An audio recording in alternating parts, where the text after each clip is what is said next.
Hello, crew. Welcome to Extract Corner.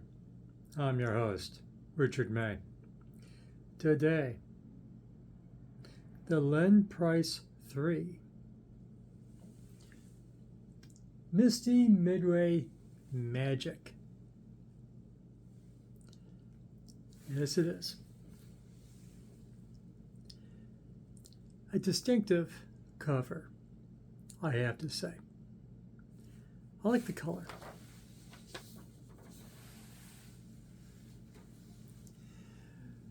Whatever they thought it was, fine. It's distinctive. That's what album cover has to be, distinctive. Doesn't have to be pretty. It has to be, I like pretty, I like striking, I like colorful. Distinctive. It's that. They're going to mistake it for something else. But enough of that. It's a great record. 13 songs, 30 minutes of garage rock, 60s vein, but with a very modern guitar. And it reminds you a lot of 60s mod music. Yeah, early Who, Small Faces, sure, yeah. Still different than that. There is a 21st century modern sheen to this, which is attractive. And it still is very much pop music, basically. Power. They don't use the term power pop in describing this. I will. I find power pop here. Not necessarily in the traditional way, but it's got hooks. And it's pop. And certainly in the two songs I really liked, the one I saved and the one I almost saved, which is right next to each other in the second half of the record. Misty Magick. That has a video. That's the one I saved. Good riff. Good. Within the framework of what the Len Price 3 does, it is also in that not quite early Beatles, but it's in there. It's like I said, that early mod music, especially from England. So Misty Magick with video. They knew what they had. They made a video for it. That's cool. Song after that, Ha Ha's Daughter. It's an English reference. I forgot to look up what ha ha in England means. So that is also a pretty nice rocker. The other 11 is more pop. It is the regulars. Let me show you my receipts.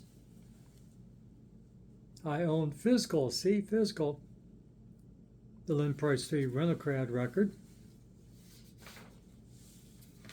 That's on, I think this one is on Bill Stevens' Underground Garage, Wicked Cool Records,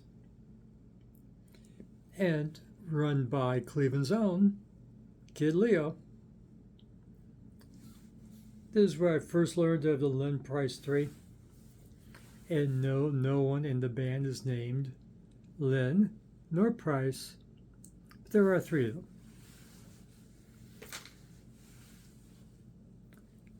Cute story. They use a bar to rehearse in. And the bar, yeah, you could use the patrons for guinea pigs for what you're working on. They were too loud, so they were banned from rehearsing in this bar. So they told the manager, "Oh, Lynn Price 3 is gonna practice." So they were allowed to come back. I guess they don't pay attention. Okay, the schmucks before is not here. They kind of look like the schmucks before, but they're the Lynn Price 3. Let's give them a chance. And off they went in their career. So, 13 songs, all very strong songs, all killer, no filler. They only saved one. Personal preference, for my revisit, my YouTube loves, my YouTube likes. The last song does get a touch soft, slow, and sentimental. Slightly. Still is pretty good. It's not a cliche. One day, you will break my heart. This song should be, with that title, it should be a little bit melancholy. This is the last song. And it is pretty good. So the first 12, pop. A couple songs got a little bit edge to it. Even outside the two songs I said I really liked. And the second song, Emily's Shop. I really like that song. Very much pop. Good old sweet Emily and her shop. That's a cool pop song. But the whole thing is quite good. A good companion to my day to day. This half hour, over and over again as I did my errands, and it's a darn good record here on YouTube. So go search it out. So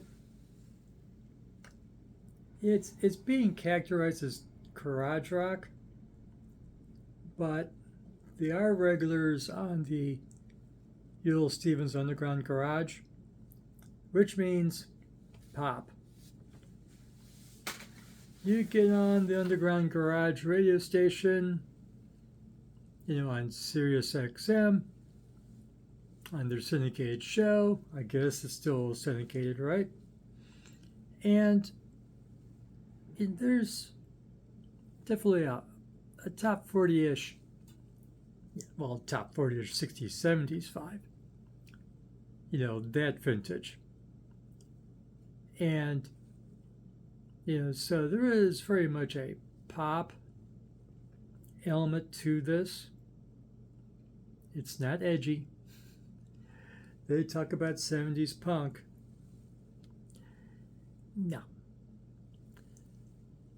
Is there a bit of punk in here somewhere? Maybe. I guess. Technically.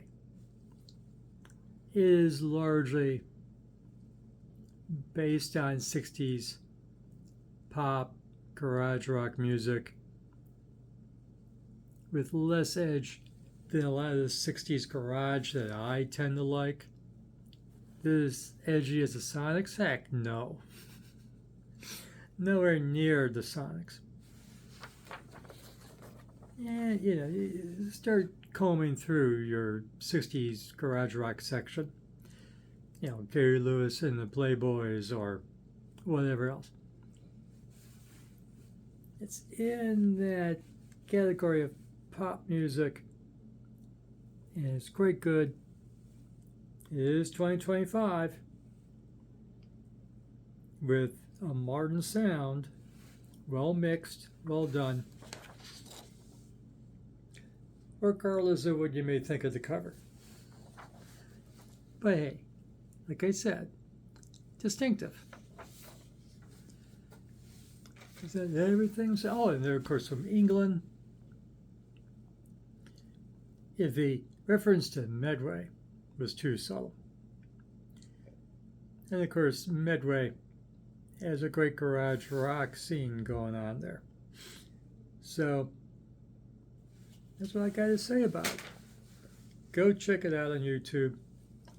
Lynn Price 3. Whoever Lynn Price was. They drew a name out of the hat.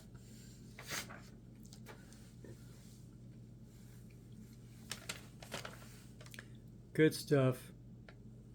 You move for garage rock. It's good stuff. If you like this video, give it a like. Subscribe to Action Rock Corner. Ring the notification bell. And listen to Misty Medway Magick. There's two songs that are kind of like,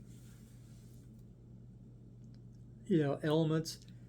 One song is not titled Misty Medway Magick. Gypsy Magic, the one I like, that's the magic part of the song, of the album title. The other song is Misty Medway. So Misty Medway is one song. The magic part is Gypsy Magic, which is the other song. They're allowed to do what they want to do. So go listen to this. Come back in the comments. You hear what I'm hearing? You like it? I think you might. If you're latest in action rock, garage rock, punk, psychobilly, rockabilly, and classic and legacy bands, come back here to Action Rock Corner. We'll have it for you. And remember, fresh music is as important as fresh food. And have fun with your music.